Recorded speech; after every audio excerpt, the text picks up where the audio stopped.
Today we're going to decorate this wooden birdhouse using thickened acrylic paint and piping tips to make it look like it's a little cake. I already prepped this birdhouse by painting it white with traditional acrylic paint. Of course, your birdhouse doesn't have to be white. It could be any color you'd like. I painted all sides except the bottom, including underneath the roof, and let it dry. So now we're ready to pipe the fun details. For ease of use, I do like having a solid, sturdy surface and then a non-stick surface such as parchment paper. This one I have already used, so we are going to flip over so that pink doesn't transfer into my new white paint.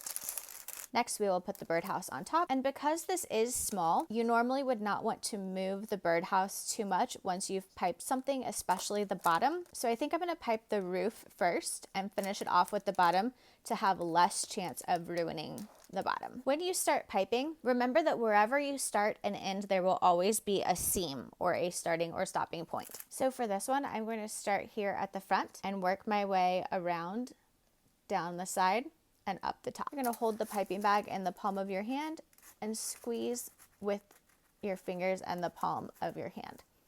Always keeping this pinched between your first finger and your thumb and readjusting as you need to. The technique we're going to use is called a shell border, and we will put a little pressure and push down.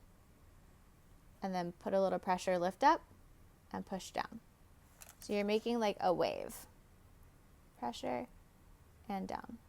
Make your little ball and down. Looks like we have room for about one more there. Since we have that space, if we go one more, then we would be starting a new round on this side. So instead, we're just going to fill that gap in here by pushing and down.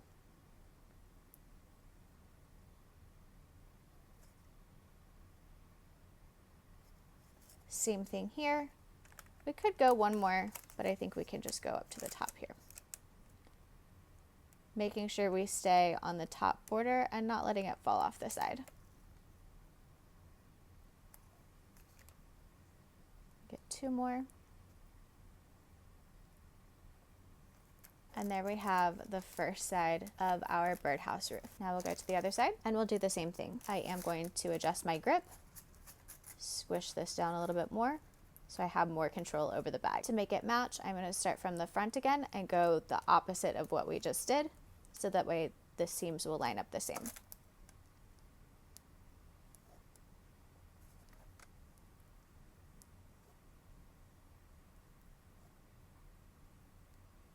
We had 1, 2, 3, 4, 5 on this side and 4 on this side, but that's okay. We'll switch to the edge.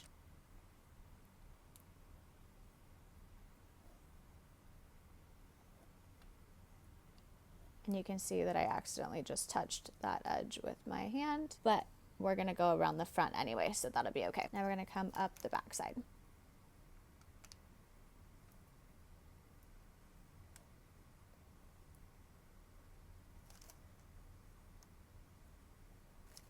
And to finish off the top, we'll do one more.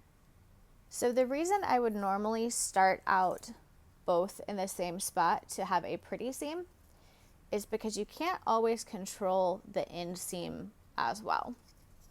But you can always make sure you have a pretty front seam. To cover that back seam, go ahead and do a cute little border across the top here. Adjust the bag. We'll do one right at the front, second, and then we have to leave room for a little rope. And on the back, we'll do 2 again. 1, and we will cover up that back seam. Here is how our birdhouse is currently looking. I think I will do a row of piping down the front on each side, and then we'll move to the bottom. Of course, you could always stop here. It is completely up to you. Now you have 2 options here. Option 1 would be to let the whole thing dry so you can lay your birdhouse flat.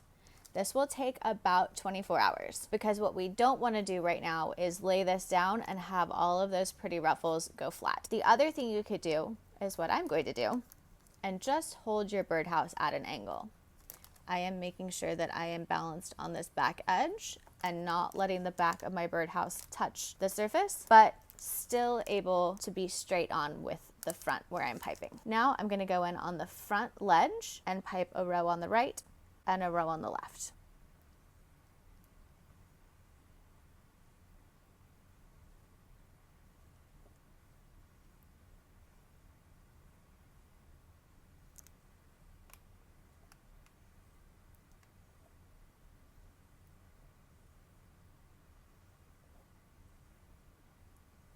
And if you'd like that spot right in the middle to give a little finishing touch, we will go straight on, give one little push, and lift off. And that will give you that little star finish. Now here we have two options again. Ironically, it's kind of the same two options. First of all, you can set this aside to dry for about 24 hours, so you can do the base without worrying about messing up the top. Or put your parchment paper on a sturdy surface and we will just carefully pipe away.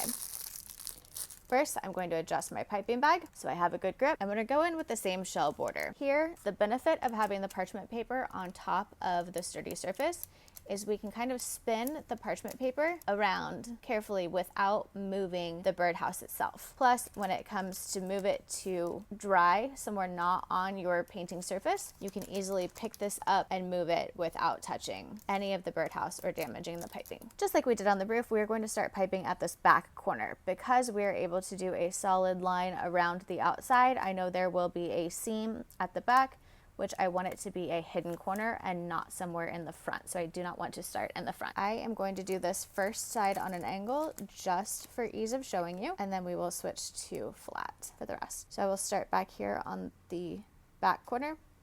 Make sure you do not hit this top part like I just did, because a small little nick like that you won't notice as much, but if you hit the whole thing and have to redo all of it, it's very difficult to fix just one little shell. So we'll come in from the side and we're gonna stay on that top little ledge.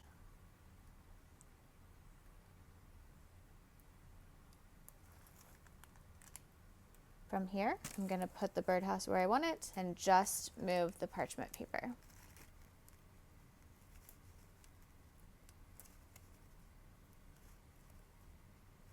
Twist again.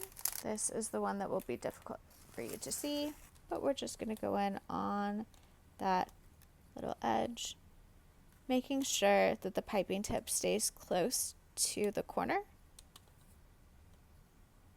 to make sure that it all sticks. We're going to turn the parchment paper again. I probably could have gone one more here, but I thought it might make this little corner more difficult, so I went ahead and left it open to finish on this side.